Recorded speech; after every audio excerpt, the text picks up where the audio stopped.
Forget frequently asked questions, common sense, common knowledge, or Google. How about advice from a real genius? 95% of people in any profession are good enough to be qualified and licensed. 5% go above and beyond. They become very good at what they do, but only 0.1% are real geniuses. Richard Jacobs has made it his life's mission to find them for you. He hunts down and interviews geniuses in every field: sleep science, cancer, stem cells, ketogenic diets, and more. Here come the geniuses. This is the Finding Genius Podcast with Richard Jacobs.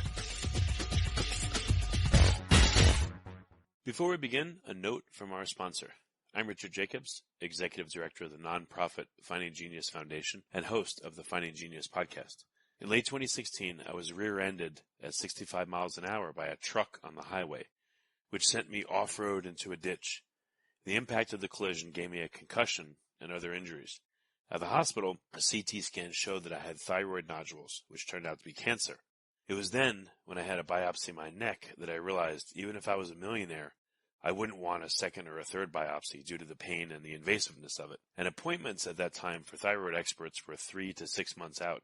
And I was worried about dying now, even if that was irrational. So because of this, I've decided to raise money to conduct a literature review on steroids, on the causes of anxiety and depression, a condition that affects well over 50 million people in the United States and hundreds of millions worldwide.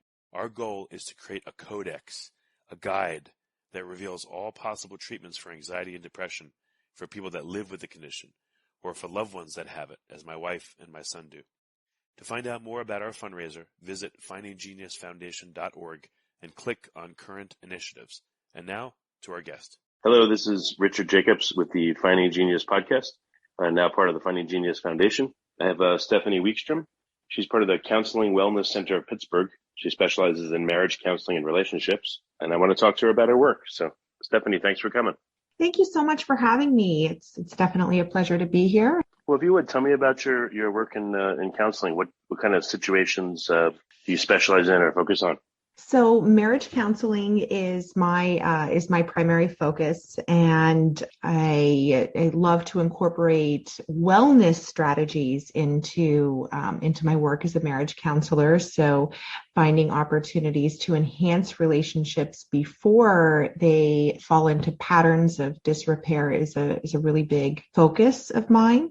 Okay. What are some of the you call it patterns of disrepair, I guess? What do you notice about the people that come in? What kind of patterns do they have in their own relationship that seem to repeat a lot?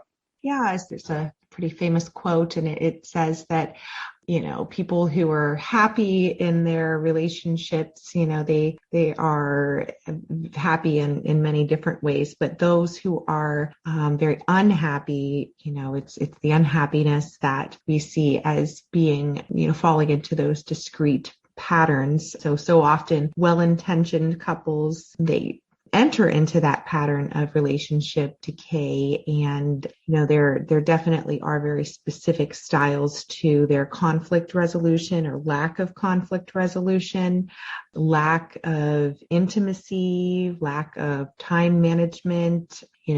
Disrepair of their own individual mental health obviously can play a big part in it.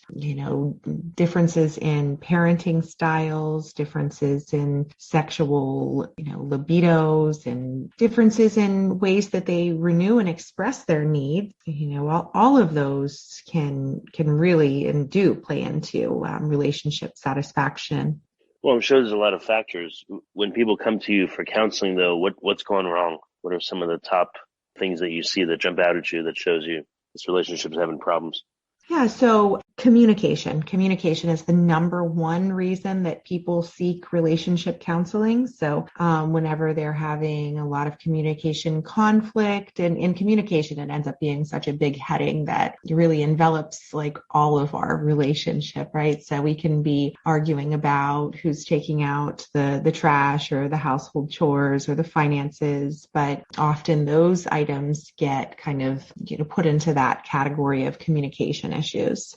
Well, what are some of the things you see in couples that when you're observing a couple talk, can you tell in your gut, these guys aren't going to make it? Or Okay. I think I can fix this. Like, what sense do you get when you talk to couples? Yeah, that's a great question. So I practice a specific kind of counseling, couples counseling called Gottman Method. And so John Gottman, who created this theoretical model, he says that with about 95% accuracy, he can tell whether a couple will survive whether they will remain together based on their emotional response whenever they are asked the question, how did you first meet, right? So it seems like it's a pretty innocent question, but under that, we are really using that question as kind of like a projective, the Rorschach kind of blot, so you're looking at this thing and you're seeing how do their facial cues respond to that? Do they have a smile whenever they're asked that question and think back to how did they first meet, or do they kind of remain flat and neutral? And that emotional response to that question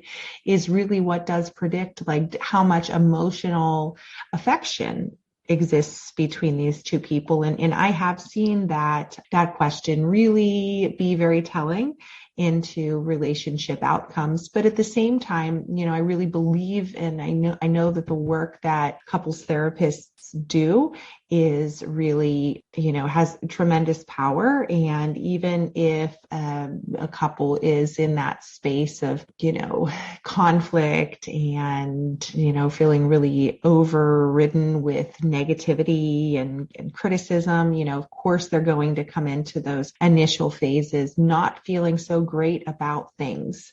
So, it is the job of the clinician to really, find those spaces of hope and create those opportunities to form a roadmap for change. It'd be terrible if Gottman's wife left him over the development of his method. What does counseling look like? Is it many sessions? Is it a few? Is there a curriculum that you take people through?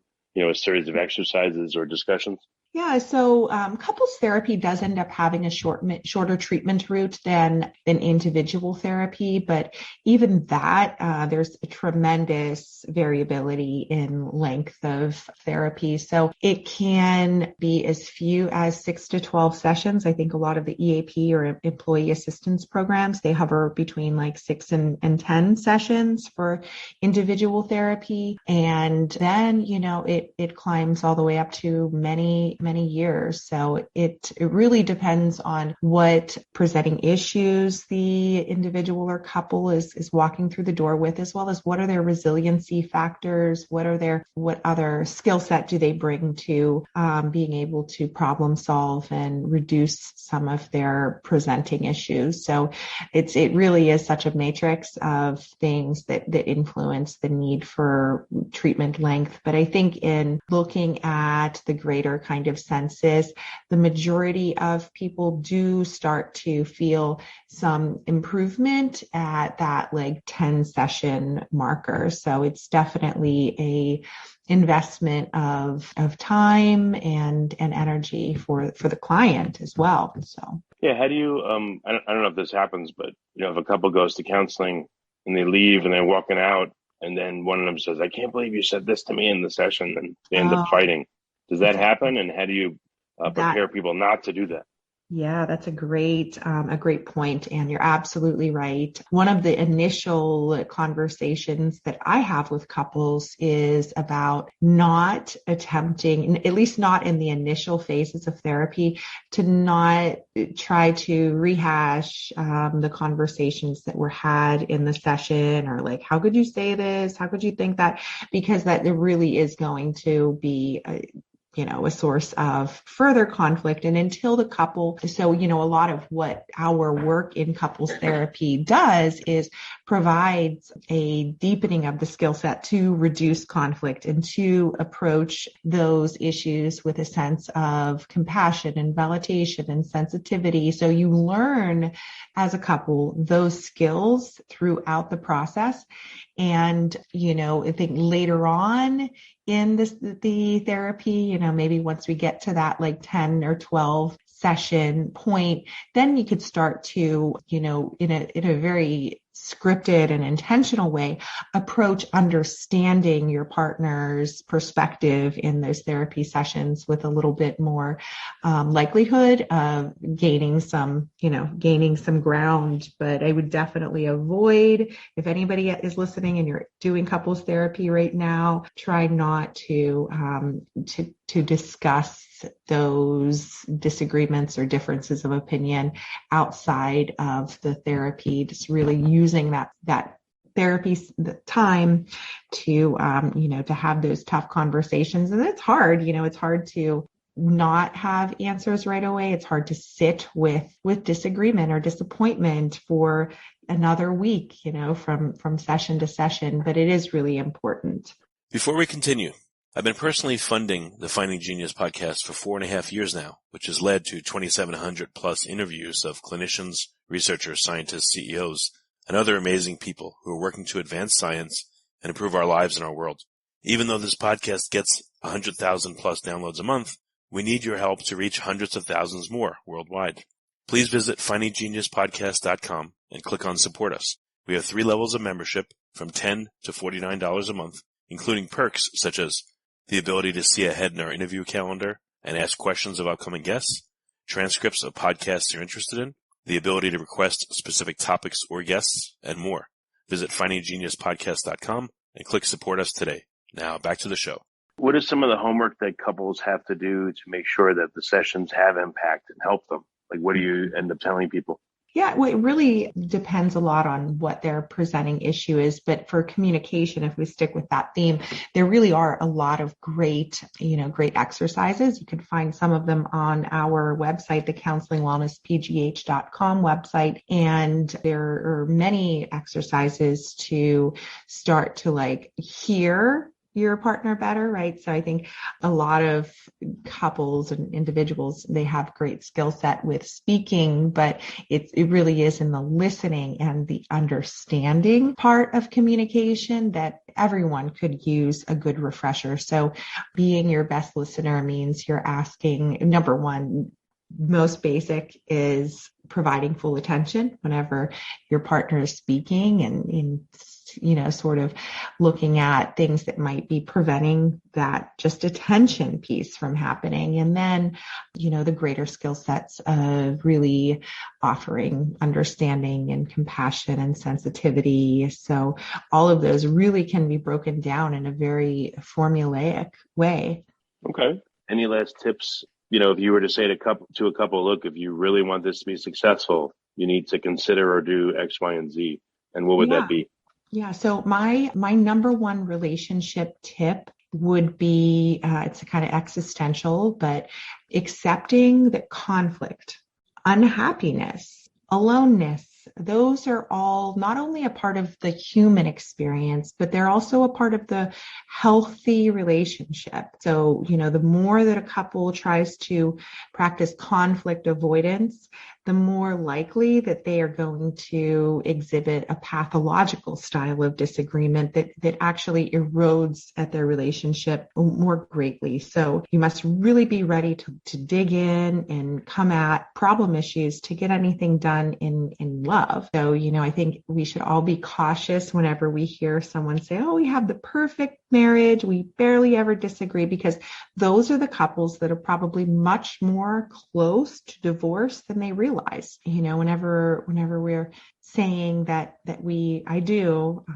marry you, I do love you, what we're really agreeing to isn't like a forevermore romance. What we're agreeing to is to consistently problem solve with another person in a respectful, solution-focused way for the rest of our life. So I always tell couples that, whenever you say, yes, I want to be married, you're really committing to probably attempting to solve and forgive over and over and over again the same issue for the rest of your life. So if that sounds great with your honey, then, definitely consider marriage. But marriage isn't easy, right? That's not easy to forgive the same perpetual issues over and over again. But that really is what is required of us to have those conflicts, to forgive, to have a happy and long marriage.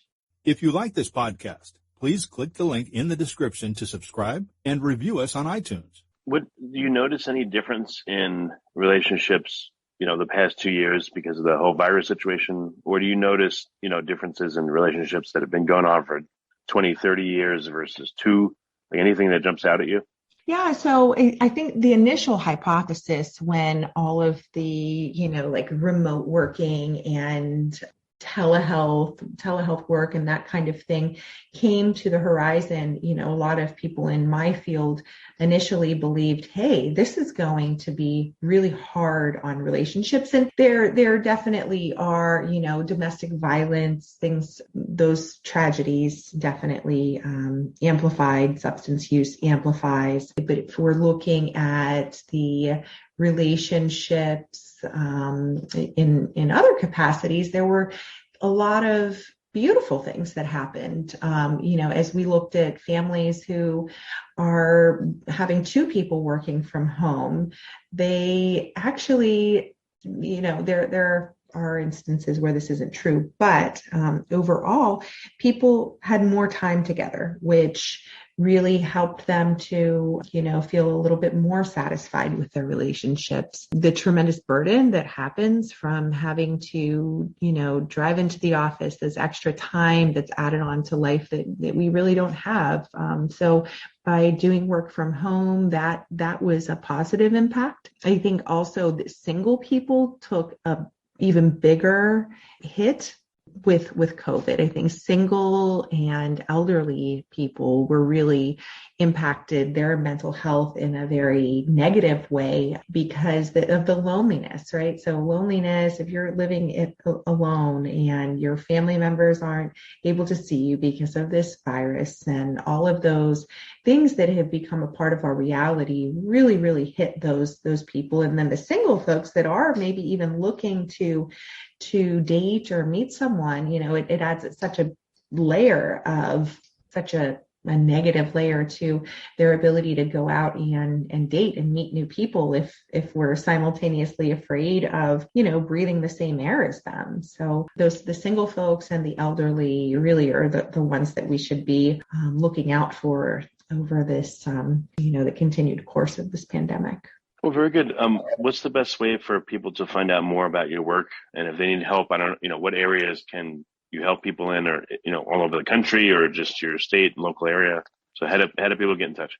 Yeah, so the Counseling and Wellness Center of Pittsburgh, we can be found at counselingwellnesspgh.com. And we are a cooperative of over 70 mental health counselors who are licensed mostly in Pennsylvania, but also we do have some clinicians that are licensed in some other states. So it is, easiest for us to help those who reside in Pennsylvania. We do accept all major commercial health insurance as well as self-paying clients. And we definitely are glad to support the mental health and wellness needs of individuals suffering from anxiety, depression, recovering from trauma, late stage, early recovery of substance use, anger management, and, a whole really mental health and wellness for the lifespan. And of course, my specialty is marriage and relationship counseling.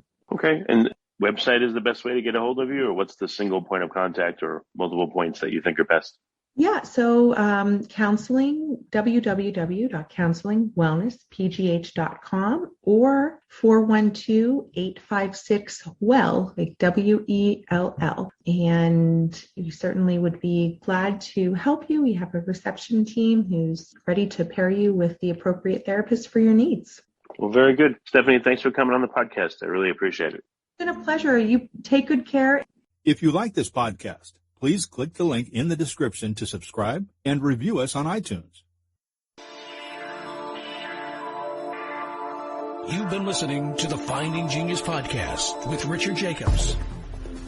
If you like what you hear, be sure to review and subscribe to the Finding Genius podcast on iTunes or wherever you listen to podcasts. And want to be smarter than everybody else? Become a premium member at findinggeniuspodcast.com. This podcast is for information only. No advice of any kind is being given. Any action you take or don't take as a result of listening is your sole responsibility. Consult professionals when advice is needed.